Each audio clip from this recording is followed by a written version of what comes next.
my father came back. He only survived being a prisoner of war because he claimed he was a Belgian. My name is Belgium originally, and he was fluent in French. So he sort of got away. So he came back, and then we moved to Lindau at the Lake of Constance. The speaker this morning, Georg Lind, comes from the University of Constance, just about 25 miles down. You can't say down the road, you have to say down the Lake of Constance. Right. And it's sort of a pretty little tourist place, lots of old buildings, medieval churches, a wall around much of it from the 17th century. Just a little bit different from Brooklyn and New York. Just a little bit. Now, somehow you finished your high school there, correct? And somehow you got to Berlin. You served in the army. I served in the army, and I was actually a night watchman, a construction person, because I wanted to save money to go to the university. We weren't well off. And finally, I attended the Free University of Berlin. That was called Free University, as opposed to the #1 old university called Humboldt University, because the Humboldt University was in East Berlin and was sort of the center of communist education, really, in the old system. And the Americans, and specifically the Ford Foundation, gave money to found a sort of a counter university that would be free, unlike the, quote, unfree university in East Berlin. And so I went to the Free University of Berlin. Now, Humboldt University was the University of Berlin at one point, was it not? I'm sorry? Humboldt University. Yeah, Humboldt University was the university. That's the one in East Berlin. And now, of course, after the fall of the wall, it remains a major university in the old German system of education. I was thinking of that because some of the psychology majors with their history, I mean, this is where Stumpf would have been, right? And I think Curler was at the University of Berlin now. And also a person perhaps known to you, Einstein was a professor there. Is that right? Right. Planck, if you know physics and so on, I believe also taught there. And it was really probably the most famous university in Germany. Yeah. Right? Yeah. And the first, incidentally, that became a research university in the modern sense. Because in previous times, universities were first of all for teaching, and research might take place somewhere else. Right. Right? And so the model for that university, the Humboldt University, was those people who teach are also the ones who do the most important research. And that's, I think, the modern conception of a research university. Yeah. I mean, again, for the history, people, G. Stanley Hall, who studied in Germany and was in Berlin as well as Leipzig, comes back and founds one of the first helps found one of the first research universities in our country, which is Clark University, and Johns Hopkins as well. So what was your undergraduate major then? First of all, the German system Confusing. Didn't have undergraduates in those days. Okay. Right? So you go to a high school. About 5% of a cohort in those days graduated from a high school. So you sort of, it's a very select system. And then from the high school, you go to the university, but you enroll in a course that's a professional sort of graduate style course. So there's no BA. I don't have a BA. So you go from high school, which you could say includes maybe the freshman and sophomore year of an American college. And then you go to university and you start what here will be the junior and senior year of a college, and then you just continue and get your master's degree or sort of master's degree in a year. It's called the diploma. It's just a different system. But they don't give you a certificate or something before the master's degree? No. Nothing? No. All right. I don't have any, I'm not certified. All right. At least not in German work. So, but you didn't specialize? I mean, you have all these various interconnected interests, but you had no special area that you were Yes. In fact, when you enter the university, you already specialize in one area with a couple side subjects, just like a graduate school. So in my case, that would have been sociology. So I started out as a sociology student. And that had quite an effect on me, because even today, if you sort of look at what I'm doing, I would say it's a mixture of psychology, sociology, and anthropology. Right. I even teach here at St. Francis courses that are cross-registered either in international cultural studies and psychology or in sociology and psychology, several of those courses. Now, you finished some of your training at the Free University. No, I didn't finish anything. You didn't finish anything at the Free University? Let's get that straight. You didn't finish. I'm unfinished business. No, what happened was this. Yes. Remember that the Free University was founded with American money, and therefore it had very good exchange programs with about 30 American universities. And every year there was a competition. And you could apply, they would interview you in English, and so on and so on. And for some of us, we would then spend a year overseas at some American university. And that's what I did. So I participated in this competition, even though my English was poor, because French was my second language, not English. And I then became an exchange student at Wake Forest University in North Carolina. Tomorrow's keynote speaker, Deborah Best, actually teaches there. So I still have some connections there. But I think your choice of Wake Forest is interesting because it really wasn't your choice, how you ended up there. Not exactly. After I had sort of participated in the competition without knowing the results, a girlfriend of mine and I, for 5 months, went to Africa. And North Africa, East Africa, Saudi Arabia, so it was sort of Middle East and Africa. And we were sort of bumming around, really. I think that's... you did a lot of that, yeah. Yes. And I think my idea then and now is something like the following. There are two types of education, both necessary. One is book learning, and one is experience. And if you're interested in international cross-cultural things, you can learn this by studying books simply. So when you go to Africa, what you learn is a society, at least the way we traveled, which was with no money. Right? We would go to a truck driver and say, hey, we need a ride, 200 miles down, here's 50 cents or $1. In those days, you could do this, right?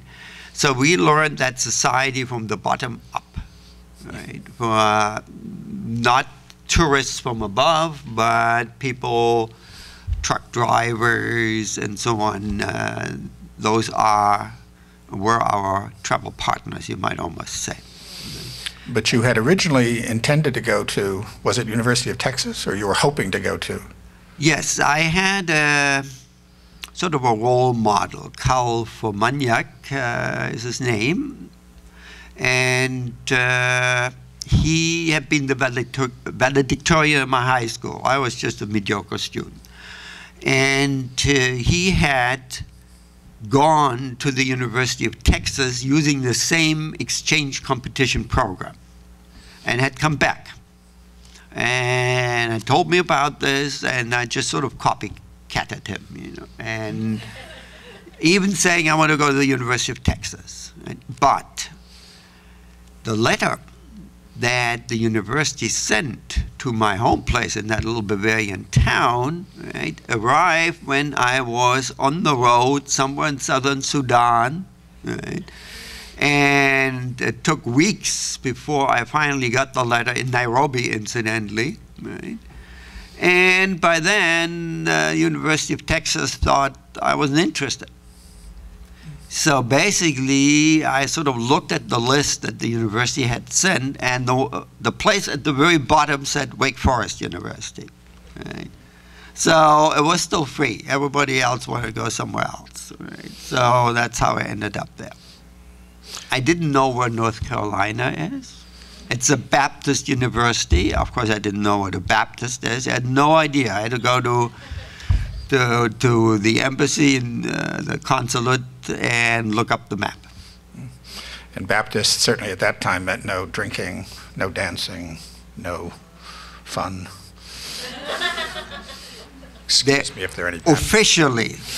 Of course, at night, you would see the curtains go down and the fraternities would start dancing and drinking, right, if they could get away with this, right? But officially, no dancing and drinking. Yeah. Right?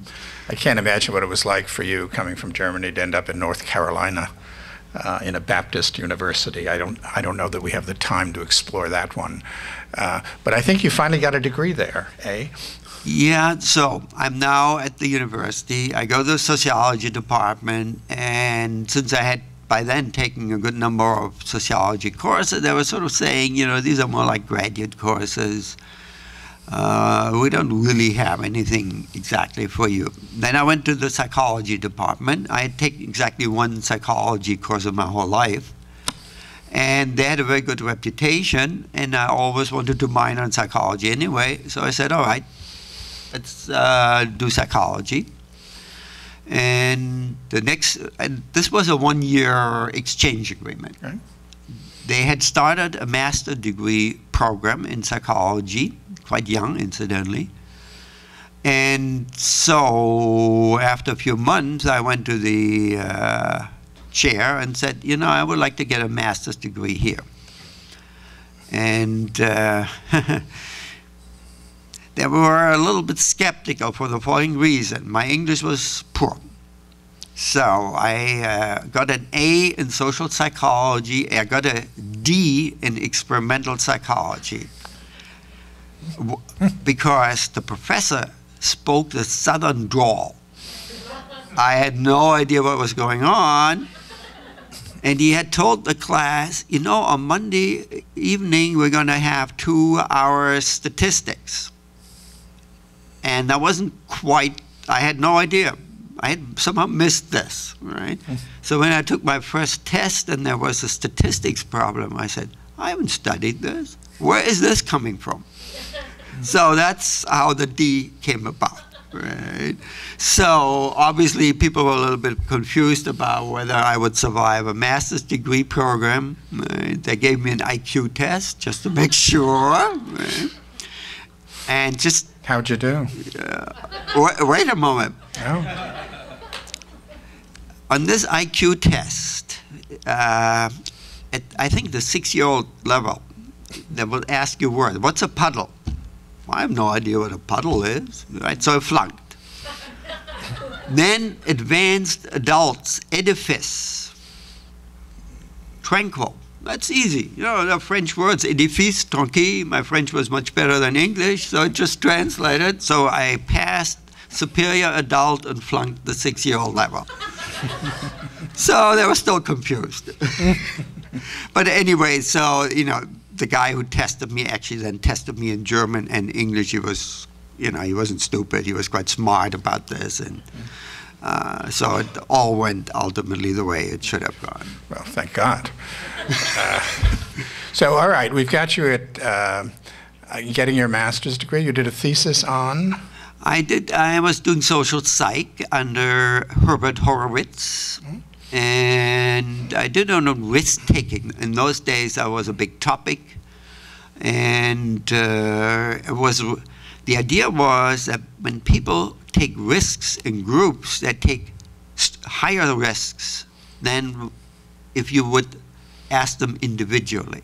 So the group reinforces, under some circumstances, risk-taking tendencies. Think about rioting. Like soccer riots.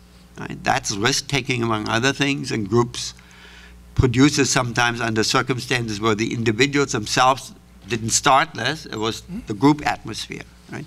So I was sort of looking at this.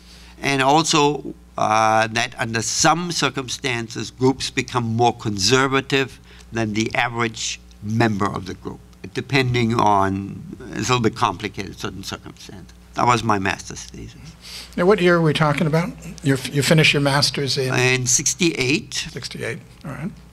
And you were 28, roughly? Yeah, the master's degree was really designed to get people into PhD programs. That was pretty much the purpose.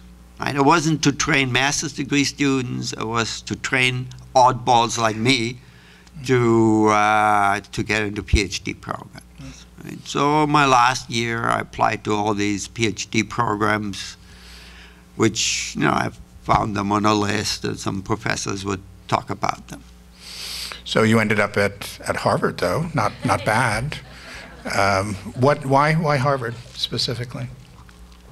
Well, one is the mystique. Harvard is still rated the #1 university in the world, according to the Times ranking of universities. Actually, I had two in mind. The University of Michigan, which had a famous social psychology program, and Harvard University. And you had to decide by April 15th. I remember it's a little bit dramatic. On April 14th, I was still not sure where I should go because the University of Michigan gave me a very nice financial offer. Right? And Harvard University said, yeah, $500 a year. I mean, obviously, you know, I didn't have any money. I still didn't have any money. Right? So one day before the deadline, I called up Roger Brown, whom I knew because he was the author of the textbook in social psych that I knew. He was a famous linguist, right?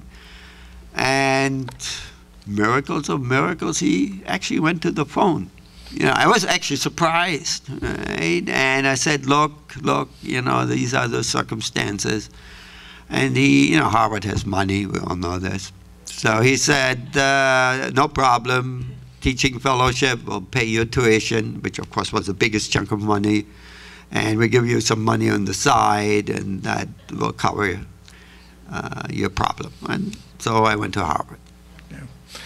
And you went there at an exciting time. I suppose it's always exciting at Harvard, but there were some great professors there. You mentioned some of them you studied with? Yeah, it was exciting in two ways. First of all, it's 68. 68 is when the Student Revolt, you know, against the Vietnam War is at a height. In fact, I had also applied to Columbia University, had gotten in, and I went to New York and I talked to some people, like students at Columbia University, and said, hey, what it's like, right? And those students were either busy occupying buildings, or they weren't totally happy at Columbia. After all, they had to have a reason for occupying buildings, right? So I said, now, you know, even though I want to come to New York, I like big cities, I said, nah, it doesn't sound right. So those were the three places I've been thinking about: Michigan, Columbia, and Harvard. As far as professors is concerned, well, Kohlberg was ultimately the mentor. I did my dissertation with him, and that was just the time when he was coming up in the world, meaning 3 years earlier I probably wouldn't have heard about him, but he had recently been appointed at the education school, but also in social psych, cross-appointment. David McClellan, achievement motivation. Fried Bales, famous small group guy. Pettigrew, the best-known race social psychologist specialist of the day, still alive, incidentally, and some very famous anthropologists. It was a very good team. Yeah. The Whitings, I think, were there at that time, right? Beatrice and, I can't think of John and Beatrice Whiting, who were perhaps the best-known people in psychological anthropology in those days. And I took a seminar with them. Yeah, yet you're sure. It's such an interesting time we're talking about, though. When I was getting my dissertation done in '68, '69, we used to get tear gassed regularly because of all the riots that were going on. And I always had to get to the library. You wanted to be there and back before 10 or 11 o'clock, because that's usually when the tear gassing started and the cops would pepper fog you and everything. So it's a very interesting time to be a student or a graduate student, right? So Kohlberg ends up being your mentor. Your dissertation was on? My dissertation was based on fieldwork at the University of Cologne back in Germany, because student riots and unrest existed not only in the US, but at least as much in Germany. And I was very familiar with this because the very center of the German student movement was the sociology department at the Free University of Berlin. So literally people I took seminars with would be in the newspaper as some of the leaders of the student movement, including the most famous one, Rudi Dutschke, who later was shot by an admirer of Adolf Hitler. Wow. And so I was sort of familiar with the whole scene. And first I wanted to do my research, of course, in Berlin. That's logical, but they had been so radical that they didn't really want to answer interviews anymore so much. University of Cologne is a little bit more conservative. Of course, they had their student movement, but I wasn't quite what it was at the Free University of Berlin, which was the center of the German student movement, like the Berkeley of Germany. I'm going to have to move a little more quickly now. We've only got about 20 minutes left. You get your doctorate in what year? Actually, 76. 76. Yeah, I started teaching in 73 at York College out in Jamaica, Queens. Right. And but officially it was 76. 76, yeah. There you meet Leonor Adler, I think, who was such a... Yeah, Leonor Adler, who came from Karlsruhe in Germany, right, and came here in the 30s, and her husband, Helmut Adler, both well-known psychologists. And Leonor then was sort of a part-time teacher at York College, and that's how we met.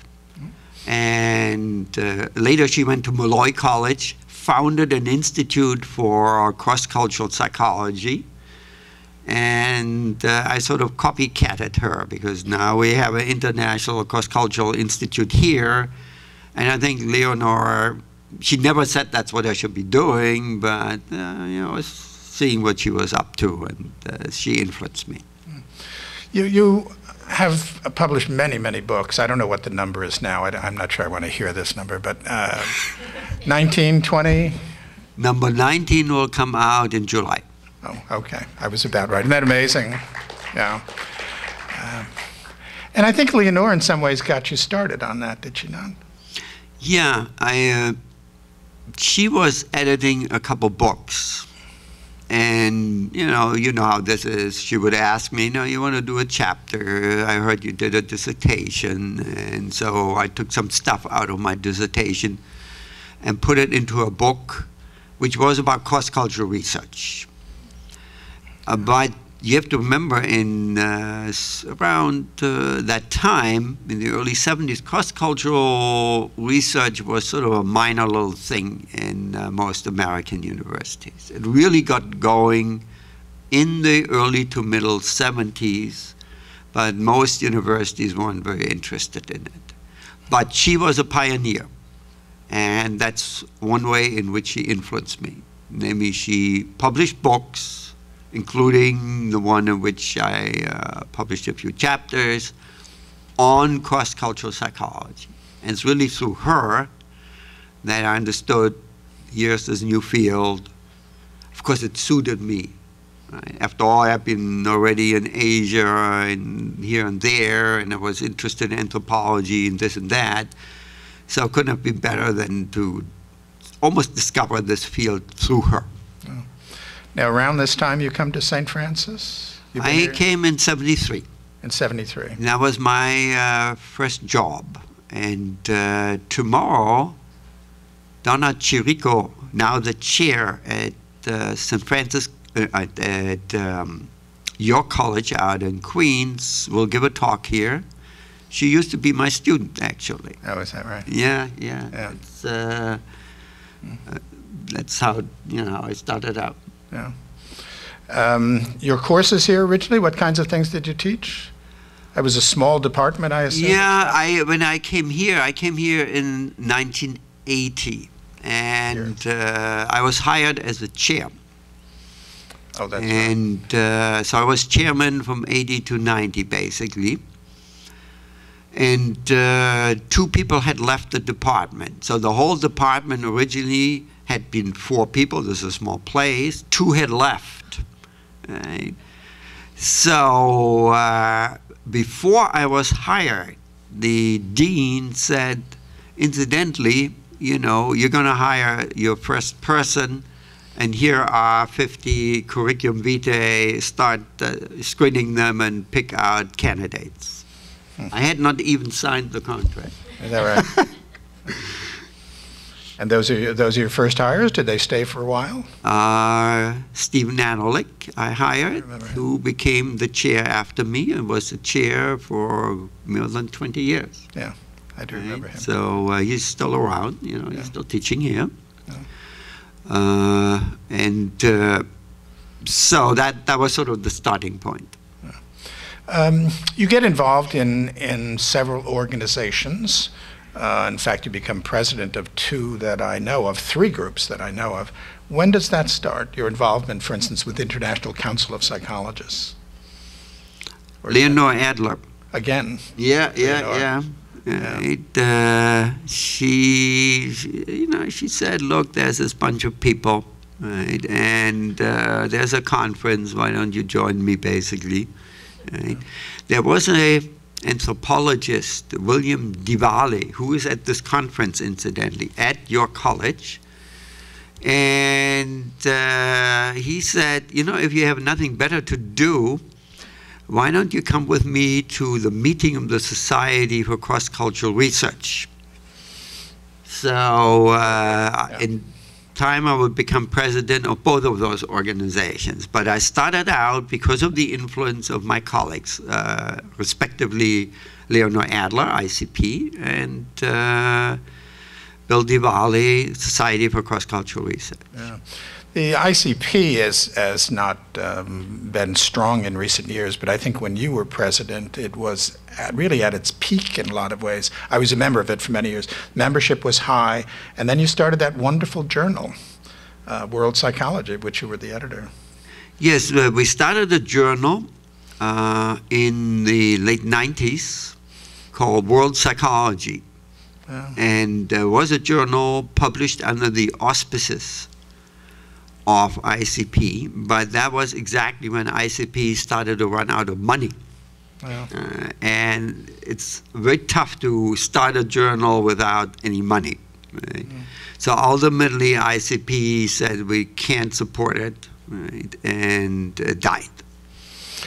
If I recall correctly, though, there was APA, the American Psychological Association, had offered to make World Psychology part of its publishing group. Isn't that not true? I think this was after you were president.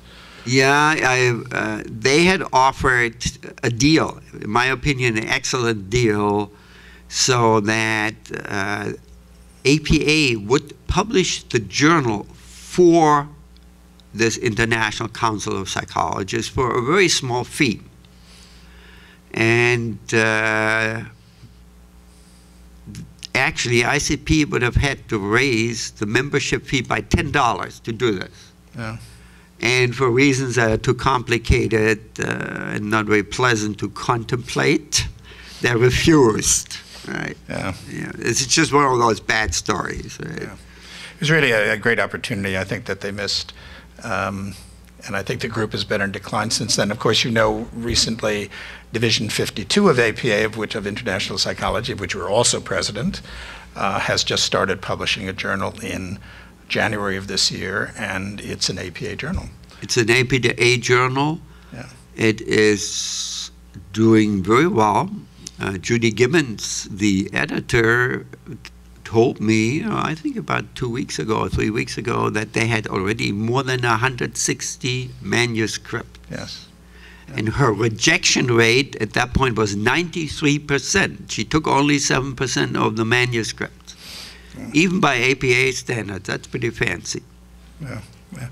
I think I'm just reminded of this. I think you sort of brought her into the publishing world too. Was she not the book editor, book review editor for World Psychology? Yeah, Judith Gibbs, she did book reviews, right? Of course, she did many other things, right? Yeah, I would say it had something to do with her getting involved with this APA Division 52. That's the international psychology arm to some degree of APA, or one of the two arms, you could say. Yeah, I would say. Yeah, I think that's when I first heard her name when you brought her on. The Institute, can you talk about that a little bit? I mean, what were your goals for the Institute, and what's the future of the Institute? The Institute here at St. Francis College is called the Institute for International and Cross-Cultural Psychology, and it's behind this conference. It was founded in 1998, and it had several goals, right? To simplify, we can say it had two goals. One is to support international and cross-cultural psychology in organizations, journals, and so on and so on. So it's sort of looking outwards from this little college into the world of psychology, especially international and cross-cultural psychology. And one reason why I'm publishing all these books is to get people from different parts of the world published in that way. That's sort of one of my goals. So in these books you will find authors. I think I've published more than authors from probably more than 50 countries now.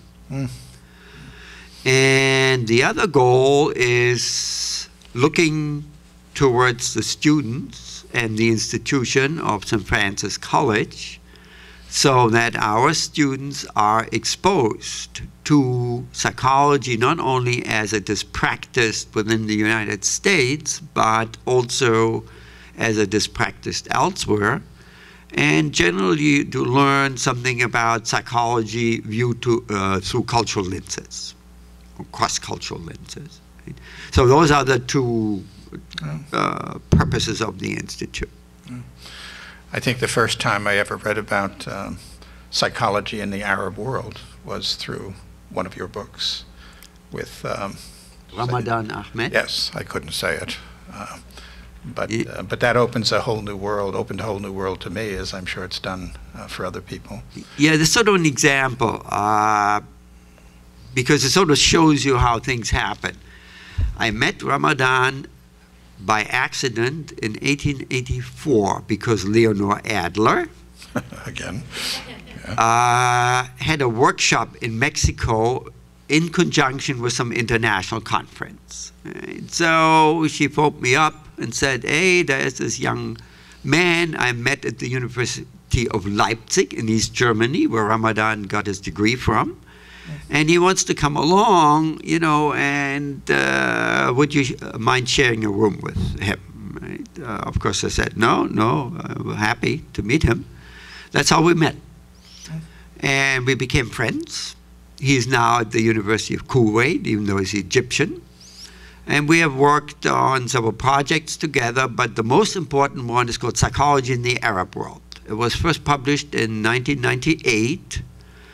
About 500 odd pages long, giving you a survey of what goes on in the Arab world with respect to psychology, the first ever survey, and still the only survey. And many years later, in 2008, it was translated into Arabic, you know, a little bit adjusted, updated, this and that. It's now 800 pages long, and it was published in Egypt. Actually, the English version was also published in Egypt. Right? And I believe it remains the only survey of what goes on, as far as psychology is concerned, in the Arab world. The Arab world is 21 nations, with Egypt as its cultural center, you could say. Yeah. We've looked at a whole area of your interest, and that is what I think you referred to as your Tibetan studies and your work in Ladakh. You want to comment on that a little bit? Yeah. When I was a little boy, I read adventure books like many other people, except some of these were written by travelers. One was Sven Hedin, a Swedish traveler who was the first one to visit many parts of Tibet. By first, I mean the first European. Right? And of course, you know, he would almost die 5 times. You know, this is tough traveling. Right? Yeah. And so I read this. I must have been 15 or 16, and you know, you're sort of a boy who likes adventure and wants to go out in the world. So I sort of said to myself, "You have to go there." I think precisely because he almost died and had all these adventures, that's why I thought I had to go there. Right? Boys are odd sometimes. And, you know, it took a while, of course, but I got involved in Tibetan studies by going to a part in India called Ladakh, meaning land of the high passes. And it's at the Tibetan, now Chinese border, but still in India. And I spent 8 months there interviewing people who spoke and still speak Tibetan dialect. And I would ask them about moral problems, adjusted obviously to a very different lifestyle. And so I was sort of doing what I had decided many years earlier I would be doing. I mean, I would study Tibetan culture, but by going there, not by just reading books. Right? And so I've been following this up every now and then, publishing papers or this or that. Right now I'm supposed to prepare a paper about shamanism in Ladakh and in Tibetan. You know, shamans are like psychotherapists in non-literate cultures. They are our ancestors. Right? And so I've sort of stayed with this field on and off, and I still love the culture. I don't know whether it's related, but your current work now is, I would call again, your Chinese studies. How would we characterize that? That's the book you're working on now, is it not? Yes, I'm working on actually 3 books having to do with Chinese studies. The first one I'm almost finished with, and I shouldn't say we are finished. There are 4 of us. Besides myself, there's Ting Lei, Chinese psychologist, Harvard University degree, that's how I met him. Originally from Taiwan, teaches now at the City University and sometimes at Columbia University, and we have sort of remained friends. Then one of his students, who comes from Shanghai originally, she's now a graduate student at Columbia University. And then the 4th person is a student, former student of St. Francis College. Palumbo is his family name. Jonathan is his first name. He was the valedictorian at St. Francis College 2 years ago. Right? And we have been working together on this and that, and he has had Chinese girlfriends for a while.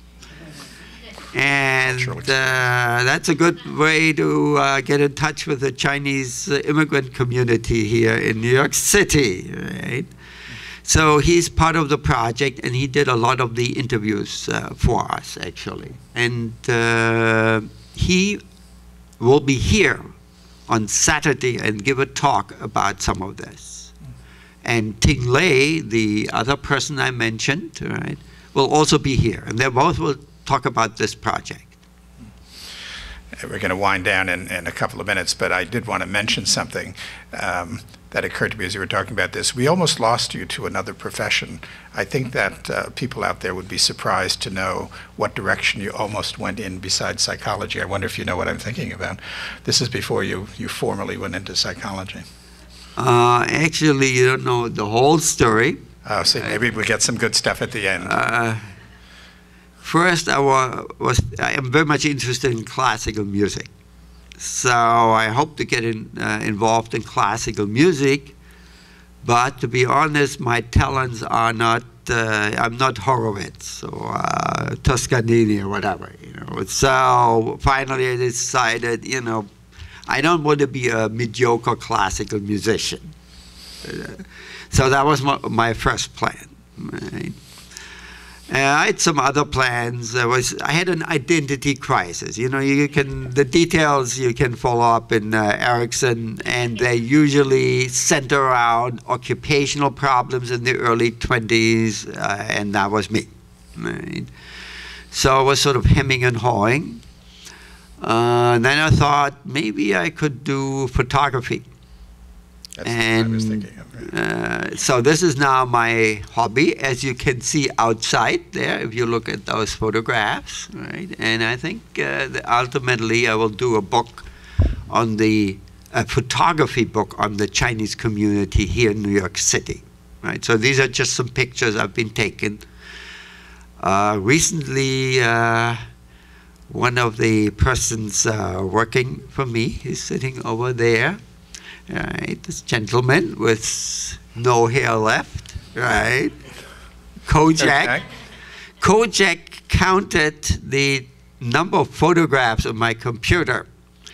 It was more than 19,000. Oh my God.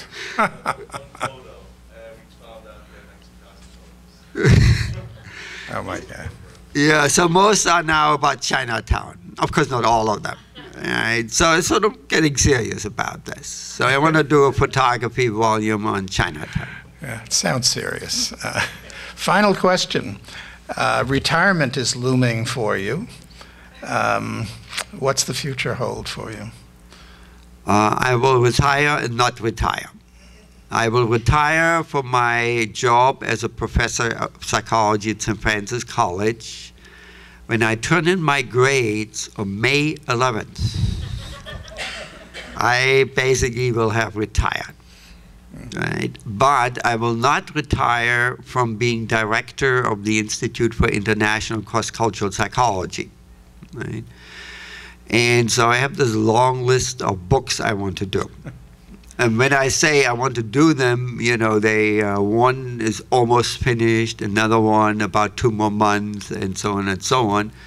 And when you teach 4 courses each semester, it's a little bit tough to do these books. So one reason why I'm retiring is so I can finish some of these books, which are pretty far along already. Right? So the Institute will continue. We will have programs, including conferences, such as this one. It was an international cross-cultural flavor. We will hire a person interested in cross-cultural psychology to replace me. And I hope that person will get involved in the Institute. Right? But I won't disappear either from St. Francis College or the world of psychology. I will just sort of focus for a while on writing, editing books. I'm thinking he's got 19 books when he didn't have time to write any. Imagine what it's going to be like now when he has the time. Uwe, thank you very much. It's been fun talking to you. Here we go.